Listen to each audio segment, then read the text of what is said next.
ये डाक हो जाना यहाँ के गरीबों के हित के लिए नहीं रहा। क्योंकि क्या कहते हैं कि अमीर लोगों को पास मिल जाता है, आप लोगों को भी पास मिल जाता होगा। जो गरीब है, जो रिक्शा वाला है, जो मजदूर वर्ग के लोग हैं, उनको तो पास मिलता नहीं है। आप एक तारामाची घूमने के लिए जाइए, उसका 70 से 80 रुपया 90 रुपया चार्जेस होता है। इसको लेकर आपने प्रेस कॉन्फ्रेंस आयोजित किया है। सबसे पहले आप सभी को मेरा प्रणाम, जोहार, और मेरी आवाज को जनता के बीच, यहाँ के जितने तमाम अधिकारियों के बीच पहुंचाने के लिए आप लोगों का सबसे पहले आभार। जो मामला भी जो हम देख रहे हैं सोशल मीडिया के माध्यम से और कई अखबारों के माध्यम से देख रहे हैं, मेला मैदान का डाक हुआ है।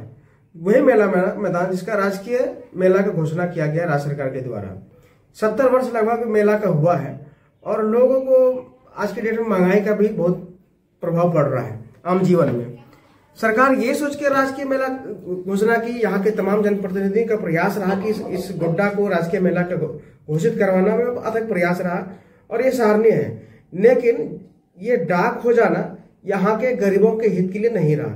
क्योंकि क्या कहते हैं कि अमीर लोगों को पास मिल जाता है, आप लोगों को भी पास मिल जाता होगा। जो गरीब है, जो रिक्शा वाला है, जो मजदूर वर्ग के लोग हैं, उनको तो पास मिलता नहीं है। आप एक तारामाची घूमने के लिए जाइए, उसका 70 से 80 रुपया 90 रुपया चार्जेस होता है। तो बताइए कि गरीब आदमी कहाँ से अफोर्ड कर पाएगा। एक बैलून बेचने वाला वो कहाँ से, जो अगर मान लीजिए आपको घटना घट जाए, तो कोई दुर्घटना ऐसा हो जाए, जैसे कि आप देखे होंगे, पिछले बार देखे होंगे कि माननीय मुख्यमंत्री जी का गिरफ्तारी हो गया था, उसको लेकर जो है मेला को बाधित कर दिया गया था। तो उस गरीब आदमी का तो दुकान बंद रहा, लेकिन जो मेले का जो ठेकेदार था उसके तो द्वारा से कर वसूला गया, जबरन वसूला गया। तो ये कहीं से भी न्याय संगत नहीं है। राज्य सरकार का योजना गरीबों के हित के लिए आता है। और उसके बाद ये आता है कि जो मेला का डाक हुआ, डाक प्रक्रिया में भी काफी अनियमितता बरती गई है, जिसको लेकर मैं माननीय ग्रामीण विकास मंत्री दीपिका पांडे सिंह जी को भी मैंने अपने पत्राचार किया हूं। माननीय श्रम मंत्री श्री संजय प्रसाद यादव जी को भी मैं पत्राचार किया हूं और यहाँ के उपायुक्त को भी और सीएमओ, मैं मुख्यमंत्री से भी अपील किया हूं कि इस पर जांच करके जो नियम संगत होना चाहिए, डाक की प्रक्रिया पहले डाक होने ही नहीं चाहिए राजकीय। हम कहेंगे कि तो जो राष्ट्रीय मेला कुंभ मेला चल रहा है उसका भी डाक हो जाना चाहिए। तो ये राजकीय मेला का शोभा क्या है? राजकीय मेला का मतलब हुआ कि हमारे जिला को एक उपहार के रूप में हमारी सरकार ने दिया है।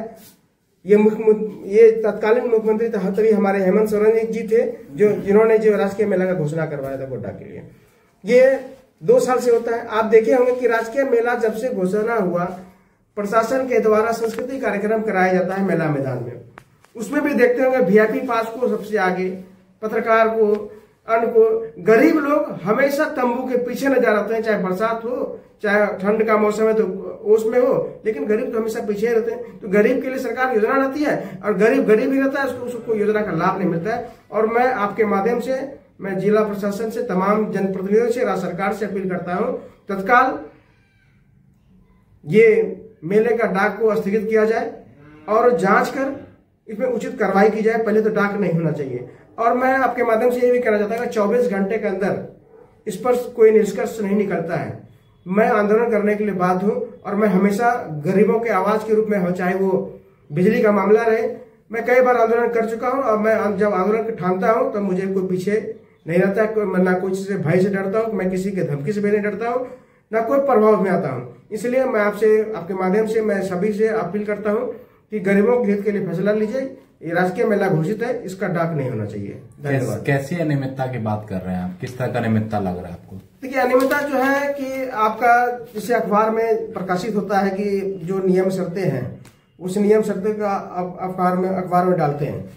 फिर एक आता है कि आपने जो है अपने वाल, जो ऑफिस के दीवार में आप चिपकाते हैं, जो मेरे पास है सारा चीज इवेंट है, आपको हम व्हाट्सएप कर देंगे। आप अपने चैनल के माध्यम से लोगों को दिखाइए कि क्या क्या अनियमितता है। मैं सारा चीज मेरे पास है, साक्ष्य के साथ है। मैं बिना साक्ष्य कोई बात नहीं रखता हूँ, मेरे पास साक्ष्य है। और बिल्कुल आप लोग उसको शेयर कीजिए, जनता को दिखाइए। और सत्य कहने में डरना नहीं चाहिए। मैं आप लोगों से, तमाम से, आप लोग मीडिया बंधु से अपील करता हूँ कि गरीबों की आवाज बनिए और सत्य का साथ दीजिए। क्या लग रहा है कि विभाग या अनियमितता में शामिल है? ये जांच का विषय मैं आपको सारा साक्ष्य दे दूंगा। आप ये विभाग जो है, तमाम जो संबंधित लोग हैं वो जांच करेंगे। और जांच में एक ही परिवार के 3 लोग बैठते हैं, वो भी हमारे परिवार है। मेरा एक मुख्य मांग है कि राजकीय मेला का डाक नहीं होना चाहिए।